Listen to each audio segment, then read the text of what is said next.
I need to get this off my chest because I'm still processing what went down over the holidays, and honestly, I'm not sure if I'm overreacting or if this is as messed up as it feels.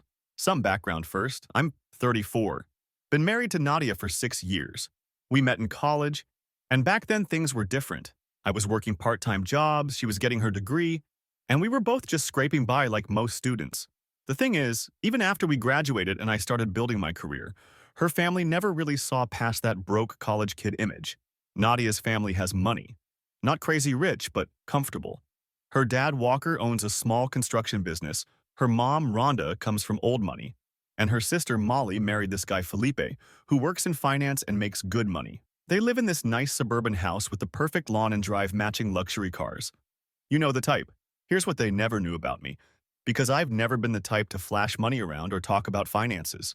After college, I got into tech consulting, started freelancing, built up some clients, and eventually launched my own firm. It took years of working insane hours, but by the time Nadia and I got married, I was doing well, really well. I just never made a big deal about it because that's not who I am. Nadia knew I was successful, but I don't think she ever really grasped the full picture. I handle all our investments and business accounts separately, and she manages our household budget from the joint checking account I transfer money into each month. She sees the mortgage payments and grocery bills, but not the bigger financial picture.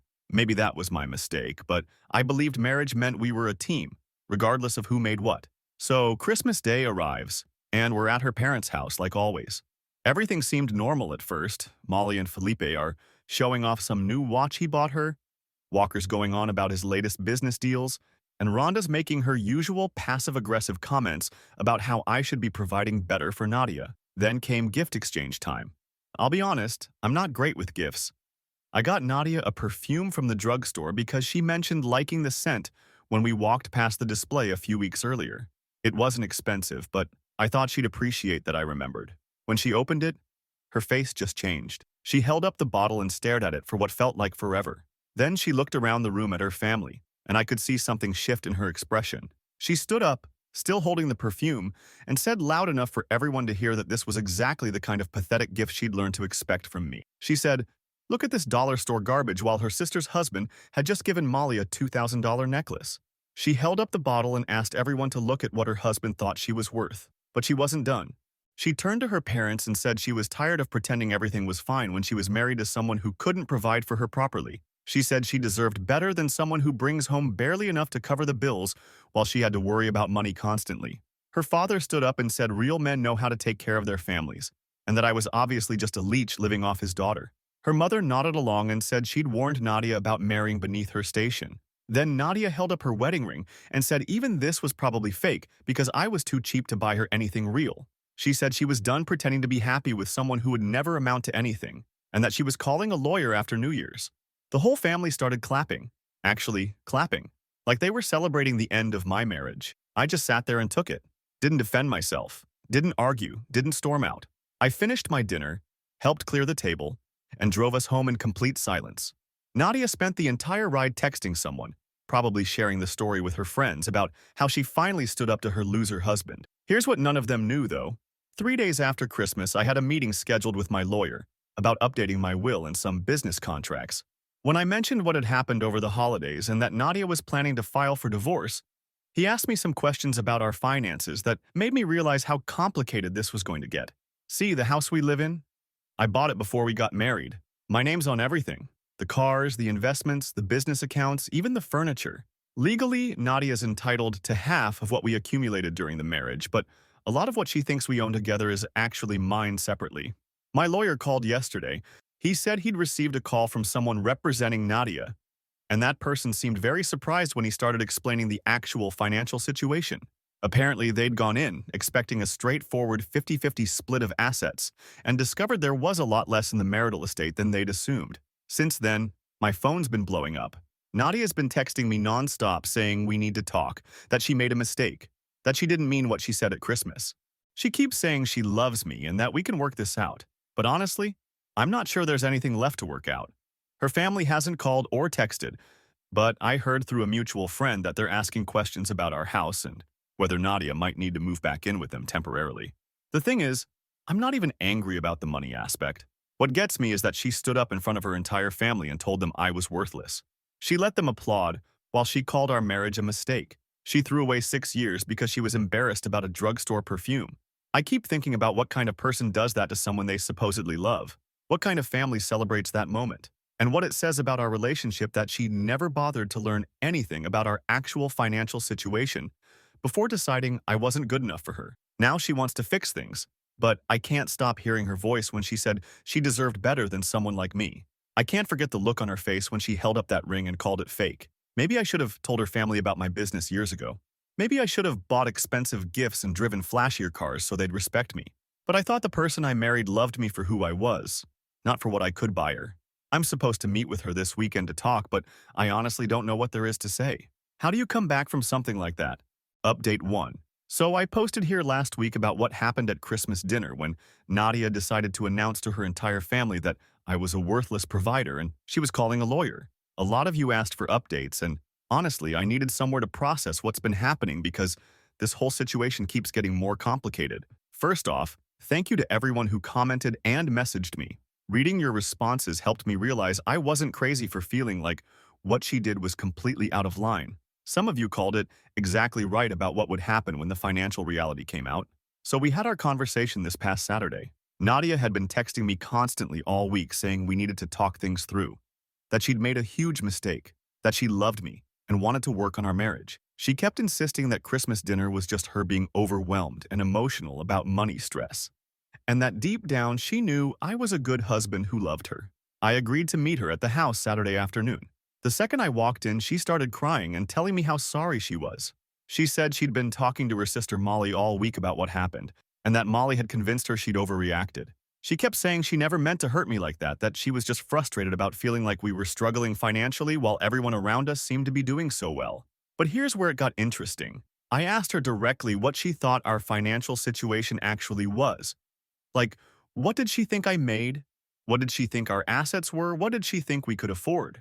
And the numbers she gave me were so far off from reality that I realized she genuinely had no idea about our finances. She thought I made maybe $60,000 a year. She thought our house was worth maybe half of what it actually is. She had no idea about my business accounts, my investment portfolio, or any of the financial planning I'd done over the years. In her mind, we were barely scraping by, living paycheck to paycheck, and she was embarrassed about it. So I showed her. I pulled up the bank statements, the business accounts, the investment portfolios, all of it. I watched her face change as she started to understand what she was looking at. She kept asking me to explain different numbers, where this money came from, how long I'd been making this much, why she didn't know about any of it. The conversation went on for hours. She wanted to know why I'd never told her the full extent of our finances. I explained that I'd always handled the investments and business side while she managed our household budget, and I thought she understood that I was successful. She said she thought successful meant we could afford our mortgage and groceries without stress, not that we were actually wealthy. But then she started getting defensive. She said if I really made that much money, why was I giving her drugstore perfume for Christmas? Why were we living like we had to watch every penny? Why didn't I ever buy her nice things or take her on expensive vacations? She said I was being manipulative by hiding our real financial situation from her. I tried to explain that I've never been materialistic, that I thought she loved me for who I was, not what I could buy her. I said I'd been happy with our life and thought she was too, but she kept coming back to how embarrassed she'd been in front of her family, how she'd spent years thinking we were poor when we weren't. Then she said something that really got to me. She said if I'd just been honest about money from the beginning, Christmas dinner never would have happened. She said it was partially my fault that she'd been put in that position because I'd let her family think we were struggling. She said I'd made her look like a fool. That's when I realized this conversation wasn't going the way she'd planned. She'd expected to apologize, have me forgive her, and go back to normal. But learning about our real financial situation wasn't making her feel better about what she'd done. It was making her feel worse, and she was starting to blame me for that. The conversation got more heated when I brought up the lawyer situation. I told her that since she'd already started divorce proceedings, we needed to discuss what that actually looked like. That's when I explained about the house being in my name from before our marriage, about the business assets, about what the actual marital estate consisted of. She got very quiet when she realized that her lawyer's initial assessment had been based on incorrect information about our assets. She asked me if I was threatening her, if I was trying to leave her with nothing. I told her I wasn't threatening anyone, just explaining the legal reality of what divorce would mean for both of us. She started crying again and said she didn't want a divorce, that she'd only said that because she was angry and embarrassed. She said we could go to counseling, that we could work through this, that she'd never meant for things to go this far. But then she asked me if I was going to cut her off financially to punish her for what happened at Christmas. I told her I wasn't trying to punish anyone, but that I also couldn't pretend Christmas dinner didn't happen.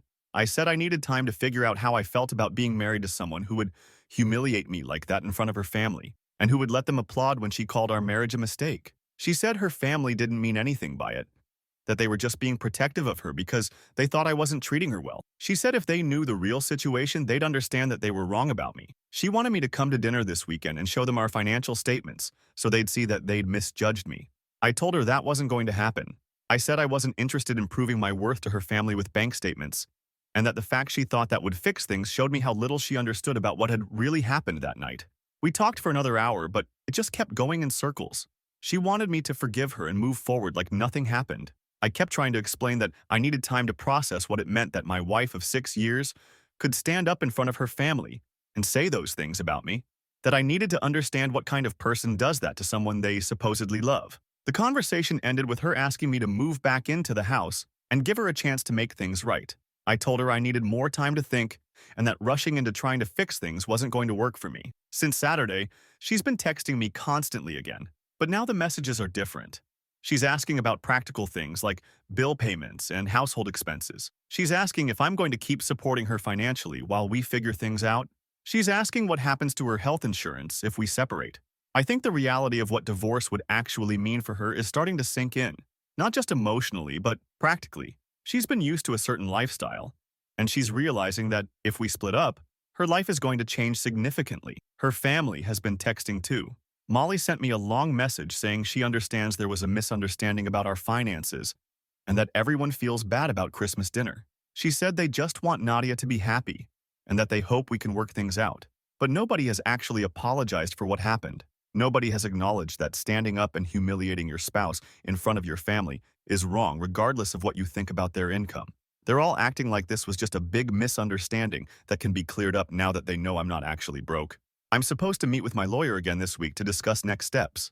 Honestly, I'm still not sure what I want those next steps to be. Part of me wants to try to save our marriage, but I can't get past the look on her face when she held up that perfume and called it pathetic. I can't forget the sound of her family clapping when she said she deserved better. Maybe I'm being too stubborn about this. Maybe I should just accept her apology and try to move forward. But I keep thinking about what happens the next time she gets angry or embarrassed about something. What happens when her family decides they don't like something else about me? Will she stand up for me? Or will she throw me under the bus again? I don't know. This whole situation has made me question everything I thought I knew about my marriage and my wife, and I'm not sure how you come back from that. Update 2. You guys have been asking for updates, and honestly, I needed to get this written down because what happened this weekend was so surreal, I'm still processing it. For those just joining, my wife Nadia publicly humiliated me at Christmas dinner, calling me a worthless provider in front of her family, only to later discover through divorce proceedings that our financial situation was completely different than she thought. So this week started with Nadia escalating her attempts to fix things. She'd been texting constantly since our conversation last weekend, but the tone kept shifting between apologetic and frustrated. On Tuesday, she sent me a long message saying she'd been thinking about everything we discussed, and she realized that part of the problem was that her family still didn't understand the real situation. She said she'd been talking to her parents and her sister Molly about our finances, trying to explain that they'd been wrong about me, but they were having trouble believing it. She said her dad Walker was convinced I was exaggerating our assets to try to scare her into staying married, and her mom Rhonda thought I was being manipulative by suddenly claiming to have money I'd never mentioned before. Nadia wanted me to meet with her family and show them our financial documents to prove that Christmas dinner had been based on a misunderstanding. She said once they saw the truth, they'd realize they owed me an apology, and we could all move forward. She kept insisting that if her family understood the real situation, they'd be supportive of our marriage instead of encouraging her to leave me. I told her I wasn't interested in proving anything to her family. I explained that the issue wasn't their opinion of my income, but the fact that she'd chosen to humiliate me publicly rather than talk to me privately about any concerns she had. I said their approval or disapproval of our finances was irrelevant to whether our marriage could survive what happened that night. But Nadia kept pushing. She said her family was a huge part of her life, and that if we were going to work on our marriage, we needed their support. She said she couldn't move forward knowing that they still thought badly of me based on incorrect information. She promised that if I just met with them once and cleared the air, she'd never ask me to prove myself to them again. On Thursday, she called me crying, saying she'd been at her parents' house for dinner, and the whole conversation had been about our situation. She said her dad was angry that I was trying to manipulate the divorce proceedings by hiding assets, and that her mom was convinced I was lying about our finances to make Nadia look bad. She said Molly and Felipe were telling her she was crazy to consider staying with someone who would deliberately deceive her about money for years. She begged me to just have one conversation with them. She said it wasn't fair that they were making decisions about our marriage based on information they didn't have. She promised it would just be a calm discussion where I could show them our bank statements and explain why I'd kept the financial details private. Against my better judgment, I agreed to meet with them Saturday afternoon. I figured if nothing else, it might help Nadia understand why I wasn't interested in having a relationship with people who could applaud when their daughter called her husband worthless. Saturday came, and I drove over to Walker and Rhonda's house. The whole family was there, including Molly and Felipe. The atmosphere was tense from the moment I walked in.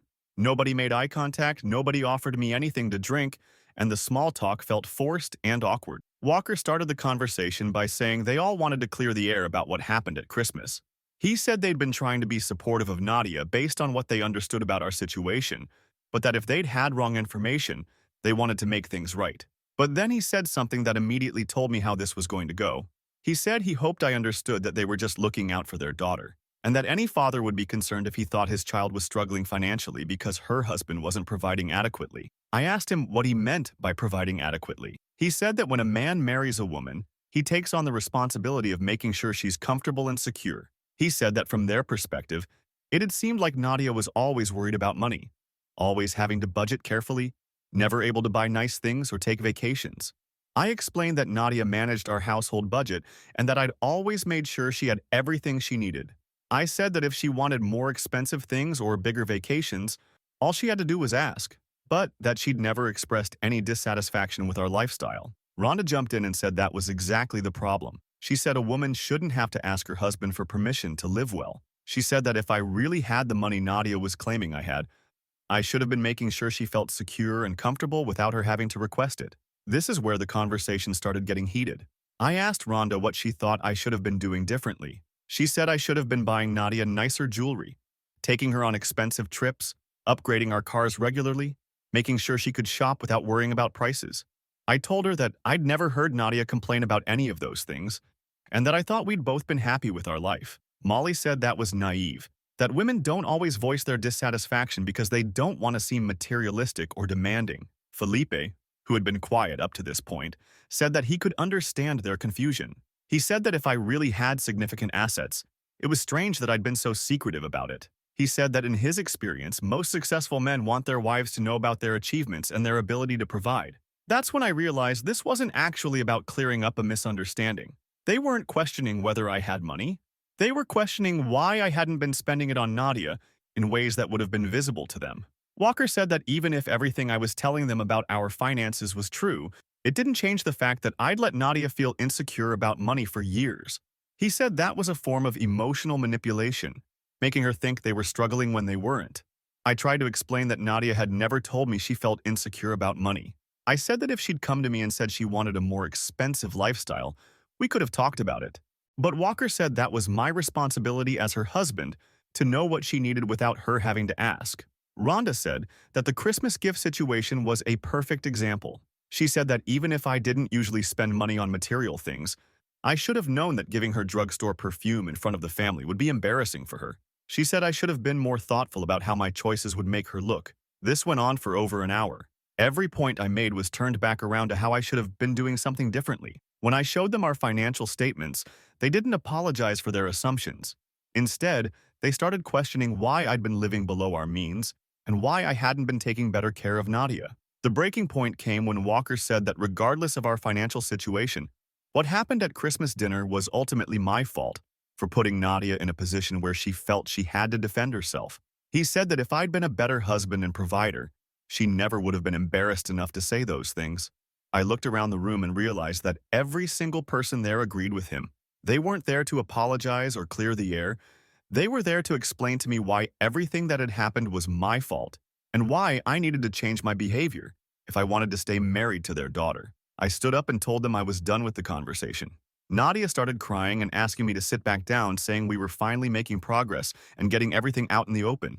Walker said I was being defensive and that if I really wanted to save my marriage, I needed to listen to what they were telling me. I told them that nothing they'd said had convinced me that what happened at Christmas dinner was acceptable and that I wasn't interested in being lectured about how to be a husband by people who thought humiliating your spouse in public was justified under any circumstances.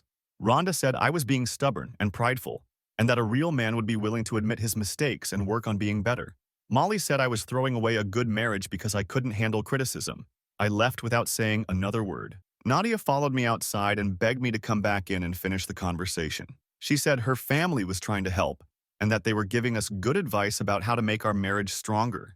I told her that if she thought what just happened was helpful, then we had fundamentally different ideas about what a marriage should be. I said that I wasn't interested in being married to someone whose family thought they had the right to dictate how I should treat my wife, and who thought public humiliation was an acceptable way to handle marital problems. She said I was being unreasonable, and that every family has opinions about their children's marriages. She said I was letting my pride get in the way of fixing our relationship. Since Saturday, the texts have been nonstop again. But now they're not just from Nadia. Molly has been messaging me saying I'm being immature and that I need to grow up and take responsibility for my part in this situation. Walker sent me a long text about how marriage requires compromise and that I can't expect to have a successful relationship if I'm not willing to listen to feedback. The only person who hasn't contacted me is Felipe, which honestly makes sense because he seemed like the only one in that room who understood how insane the whole conversation was. I've been thinking about what happened, and I keep coming back to the same conclusion. This isn't really about Christmas dinner anymore. This is about the fact that I'm married to someone whose family thinks they have the right to manage our relationship and who agrees with them. I have another meeting with my lawyer this week. I think it's time to seriously discuss what divorce would actually look like and start making some decisions about my future. Final update. This will be my last update on this situation. A lot of you have been following along and asking what happened, so I wanted to give you closure on how everything played out. After that disaster of a family meeting I wrote about last week, I spent a few days really thinking about what I wanted my life to look like. Not just in terms of my marriage, but in terms of who I want to be around and what kind of relationships I want to invest in. The more I thought about it, the clearer it became that this wasn't just about Christmas dinner anymore. This was about fundamental differences in values that I'd somehow missed or ignored for 6 years. I met with my lawyer Monday morning and told him I wanted to move forward with divorce proceedings. We spent 2 hours going over what that would look like practically and financially. It's going to be complicated because of the business assets and the house situation, but it's manageable. Monday evening, I called Nadia and asked her to meet me Tuesday for what I knew would be our final serious conversation about our marriage. She seemed hopeful on the phone, probably thinking I'd changed my mind after having time to cool down from the family meeting. We met at a coffee shop near our house Tuesday afternoon. I told her straight up that I'd decided to move forward with the divorce. She immediately started crying and asking me to reconsider, saying we could go to counseling, that we could work through this, that she'd do whatever it took to fix things. But then I asked her a question that I think got to the heart of everything. I asked her if she thought what she did at Christmas dinner was wrong, regardless of what she believed about our finances at the time. She was quiet for a long time. Then she said she thought it was wrong to hurt me the way she did, but that she'd been feeling frustrated and embarrassed for a long time about our financial situation. She said she should have talked to me privately instead of saying those things in front of her family. I asked her if she understood why I couldn't get past it. She said she knew it had hurt me, but that we'd both made mistakes in our marriage and that the important thing was learning from them and moving forward together. That's when I realized we were never going to see this the same way. In her mind, this was a relationship problem that we could solve with better communication and maybe some counseling. In my mind, this was about the fact that when she felt angry and embarrassed, her instinct was to humiliate me publicly rather than talk to me. I told her that I didn't think someone who truly loved and respected their partner would ever choose to handle conflict the way she did that night. I said that the fact that her family applauded when she called our marriage a mistake told me everything I needed to know about the kind of support system I'd be dealing with for the rest of our marriage. She got defensive and said her family was just trying to be supportive of her based on what they thought was happening. She said they'd come around once they understood the real situation and that I was being unfair to judge our entire relationship based on one bad night. I asked her if she would have stood up for me if her family had continued attacking me after learning about our finances. She said of course she would have, but I reminded her that they had continued attacking me at the family meeting just for different reasons, and she'd sat there and let it happen. She said I was being unreasonable and that no marriage could survive if people weren't willing to forgive each other for mistakes. She said I was throwing away 6 years over something that could be fixed if I just tried. But that's when I told her something I'd been thinking about all week. I said that the person I fell in love with in college would never have done what she did at Christmas dinner. I said that somewhere along the way, she'd become someone who cared more about what her family thought than about protecting her marriage, and I wasn't sure when that change happened or if it could be undone. She cried and said she was still the same person, that she'd just made a mistake when she was feeling overwhelmed. She begged me to give her another chance to prove that we could get back to how things used to be. I told her that I didn't want to get back to how things used to be, because apparently how things used to be included her feeling frustrated and resentful about our life without ever telling me. I said that if she'd been unhappy with our financial situation for years, that was something we should have been able to talk about and address together. The conversation went on for another hour, but it kept coming back to the same fundamental disconnect. She wanted forgiveness and a fresh start.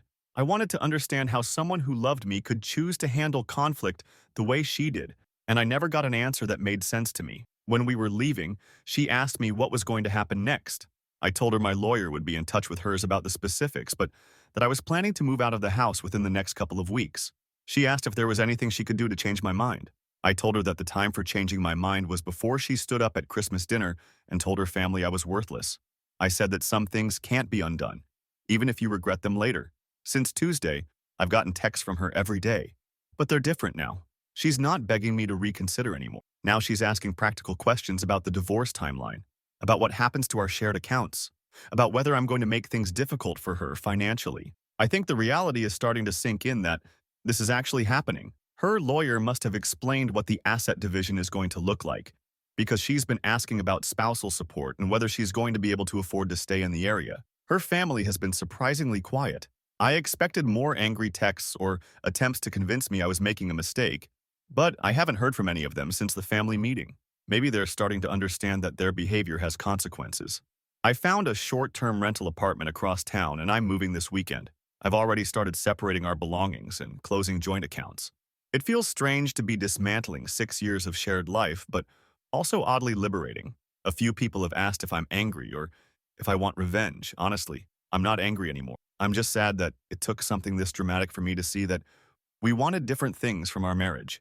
I'm sad that she cared more about how our relationship looked to her family than about how it felt to me. I'm sad that when she had a problem with our marriage, her solution was to attack me publicly rather than work with me privately.